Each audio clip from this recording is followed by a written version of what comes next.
पुरी साहब, आपने जो मैट्रिमोनियल और पोस्ट मैट्रिमोनियल केसेस के बारे में बताया, उनमें से किसी एक का एक एग्जांपल मुझे दीजिए जहां पे पोस्ट मैट्रिमोनियल किसी इन्वेस्टिगेशन के दौरान आप भी शॉक हो गए हो कि ऐसा कुछ हुआ है। Yes, there is a one case जो मुझे याद आता है, जो जी। बहुत रिसेंट हुआ है हमारा। जी। इसमें एक लड़की जो होती है वो स्कूल टीचर होती है, उसकी बैंगलोर में शादी हो जाती है। हम्म। राइट। दोनों अच्छे हैं, बहुत अच्छी फैमिली है। जो लड़के की फैमिली है बहुत अच्छी थी फैमिली एंड वेरी गुड। हम्म। अब लड़की को वाइब नहीं आती, वाइब नहीं आती। वाइब नहीं आती हस्बैंड से। हम्म। राइट। वो कहती है यार इंटीमेसी है नहीं। अब ये मुझे कैसे पता चलता है? मुझे कॉल करती है 1 महीने के बाद, जब हनीमून से वापस आ जाते हैं। जी। मुझे कॉल करती है, कहती सर आपसे मिलना है। मैं कहा यार मैं तो दिल्ली में हूँ, आप कहाँ से बोल रहे हैं? कह रही मैं बैंगलोर से बोल रही हूँ। हम्म। तो मैं कहा ठीक है, मेरा फ्लाइट टिकट बुक कर दो, होटल स्टे बुक कर दो, मैं आता हूँ, तो मेरे से मिल लेना। शीशे सर अगर मैं आपके ऑफिस आ जाऊँ? मैं कहा कोई दिक्कत नहीं है। मैं कहा आप आ जाओ। कहती मैंने आना ही है, मैं तो दिल्लीट हूँ, मैं तो दिल्ली की लड़की हूँ, तो मैं आपके ऑफिस में आ जाती हूँ। जी। मैं कब आएगी? तो उसने मुझे टाइम सेट किया, then she had come to my office.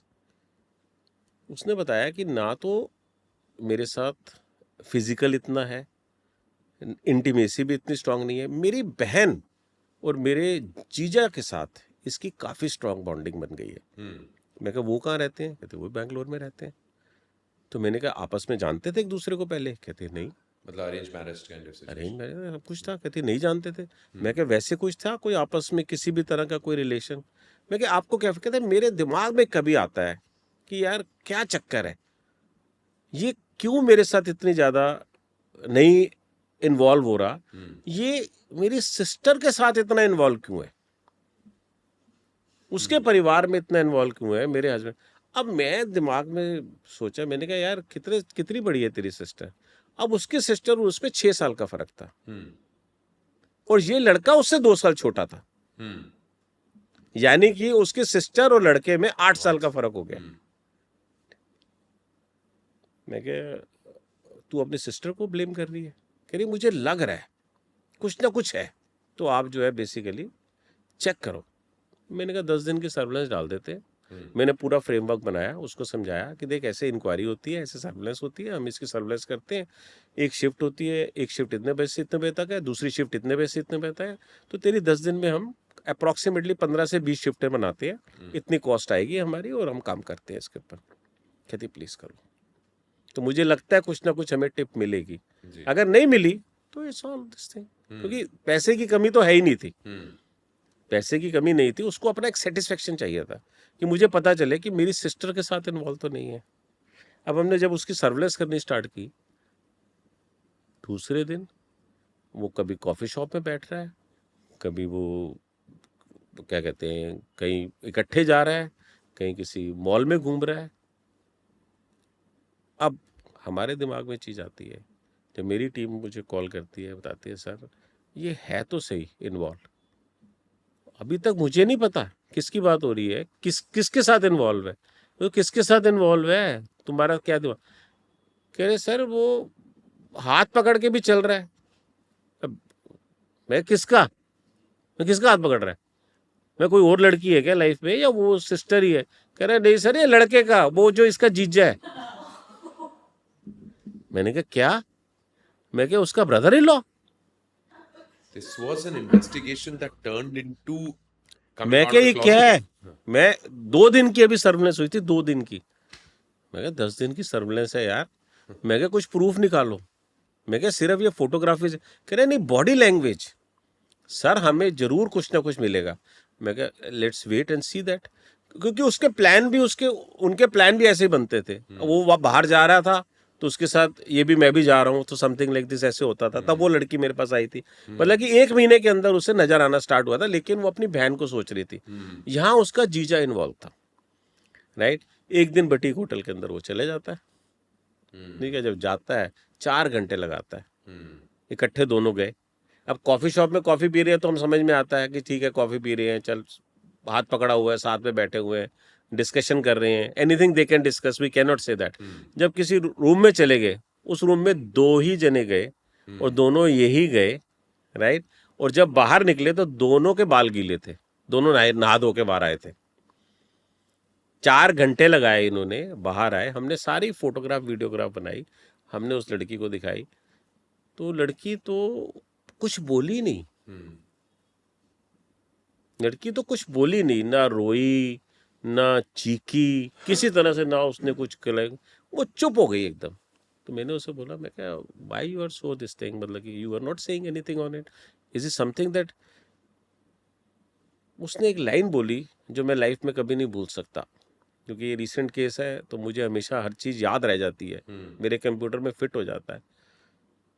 वो कहती, किसी को राइट किसने दे दिया, कहती है अंकल किसी को राइट किसने दे दिया कि वो दूसरे की जिंदगी खराब कर दे। यहाँ इसने मेरे साथ शादी की, ठीक है, इसने मेरी जिंदगी तो खराब की, मेरी बहन की जिंदगी भी खराब कर दी यार। हमारे 2 परिवार टूट जाएंगे। अब मैं अलग होती हूं तो मुझे रीजन देना पड़ेगा, अगर मैं अपनी सिस्टर को बताती हूं, डायलेमा, बहुत बड़ा dilemma. I tell you honestly, she was at fix at that time. That's why she was stunned. She was kept quiet.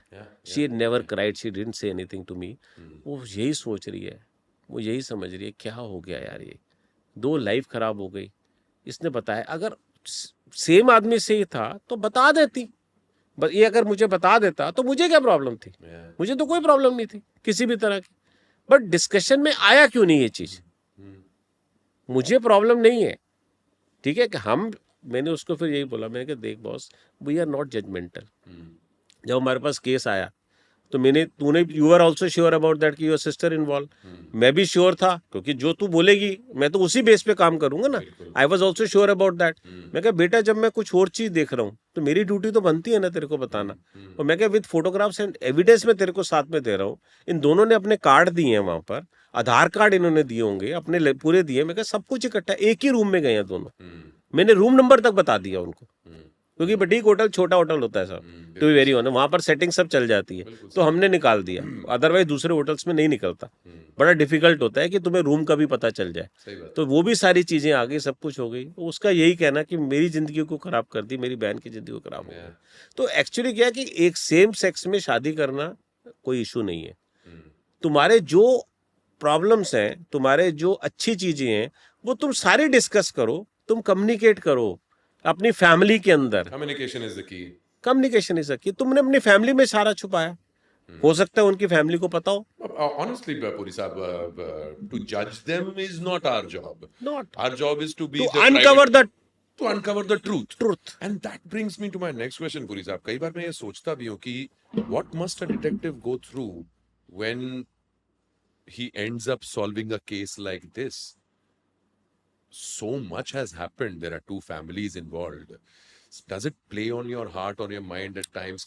You've been one of the most ethical detectives. You, in fact, Yes. speak of ethics and morality, Thank of not crossing the line when it comes to it. But you can't help it, Puri Saab. This is the world that you are in. It will break someone. So there is As a conscious element in your own heart, Puri Saab. I tell you honestly, I was the person who always feel bad about it, honestly, because you see there is a human angle also. Yeah. Right? Because you always think about that, what has been happening with over there, why this thing has happened with this child, उसका कसूर क्या था। ठीक है, मुझे भी बुरा लगता है, मुझे भी लगता है, लेकिन मैं I tell you honestly, because there are so many females, there is so many males who comes to me for a post matrimonial investigation, right? मैं उनको यही समझाता हूँ कि बॉस, तुम एंड में तुमको क्या मिलेगा तो तुम उसका क्या करोगे। Exactly. तुम करोगे क्या उसका, तुम उसको डिवोर्स करोगे, तुम उसका क्या करोगे, तुम उसको सिस्टम को कैसे लाओगे। आज की डेट के अंदर हमारा कानून क्या बोलता है, आदमी औरत की शादी होती है, आदमी का अफेयर हो गया, ठीक है, पहले तो वो क्रिमिनल था, अभी क्रिमिनल में उसमें आता था, अब तो डिक्रिमिनलाइज कर दिया उसे, कोई बात नहीं, रखे अफेयर, कोई टेंशन नहीं है। लेकिन औरत का अगर अफेयर है, आदमी ने उसकी रिकॉर्डिंग भी कर ली, औरत को कोई पनिशमेंट नहीं है। वो दूसरे बंदे जिसके साथ अफेयर है उसके ऊपर केस कर सकता है कि तूने मेरा घर खराब किया, ये लॉ है। It's serious, Puri Is this? Yes, it is. Very strange, because we have to think about it. You have given the power. I understand, I appreciate. You should give the power. Right? आज की date के अंदर females के पास power है, I am happy. But कुछ powers तो यार तुम ऐसी दो ना जो तुम दोनों को बराबर भी तो रखो ना, दैट इज ऑल्सो देयर। लड़के आके मेरे पास आके रोते हैं, 15-15 साल की मैरिज, और वो आके रोते हैं मेरे पास, काला जादू कर दिया। अब ये काला जादू क्या है? मंदिर बने हुए हैं, महाराष्ट्र में कानून है कि काला जादू के खिलाफ कोई नहीं कर, महाराष्ट्र में कानून है, 2018 का कानून है। बेंगलोर के अंदर इस चीज को लिया जा रहा है, केरला में वो चल रहे हैं, इस चीज को ले रहे हैं। क्या काला जादू है? काला जादू कर दिया। किसने कर दिया? मेरी सास ने। क्या कर दिया? वो जाती है, इस दिन चली जाती है, ये करती है, मैं अपने बेड को हलाया तो उसमें से मुझे चावल नजर आए, मुझे सिंदूर नजर आया, मुझे मूली नजर आई, वो जो रेड वाली होती है, समथिंग लाइक दिस। तो ये लड़कियां केस कर रही हैं, ये ये लड़के मेरे पास आते हैं, रोते हैं कि भाई लेडी कर रही है, मेरी सास कर रही है मेरे ऊपर। मुझे घर के अंदर ऐसा फील हो रहा है मेरा दम घुट रहा है। मैं आता हूं, मैं थोड़ी सी चीज खाता हूं, मैं बेहोश हो जाता हूं, मैं सो जाता हूं, मुझे पता ही नहीं चलता मेरे साथ क्या हो रहा है। अब आप उसे जब पूरा एनालाइज करते हैं, आप पूरे सिस्टम्स को, क्योंकि हर जगह सर्विलेंस की जरूरत होती है जी, दैट इज वेरी इंपॉर्टेंट। जब आप उसका पीछा करते हो, जब आप एक प्लान बनाते हो, जब आप सिस्टम देखते हो, यार ये ओझा के पास कहाँ है, ब्लैक मैजिक क्या है? ब्लैक मैजिक मीन्स डर, बच्चा नहीं हो रहा, साइकोसिस, ब्लैक मैजिक, बाबा जी के पास चले जाओ, ओझा के पास चले जाओ, कमाई नहीं हो रही, इसके पास चले जाओ, ये चीज नहीं हो रही, ऐसे कर लो, वो कर लो। हर दुकानदार ने घर के बाहर और दुकान के बाहर नींबू और हरी मिर्चें लगाई होती हैं, मोस्ट ऑफ दी दुकानदार। Why it is so? तुम क्यों इतनी इंपॉर्टेंस दे रहे हो?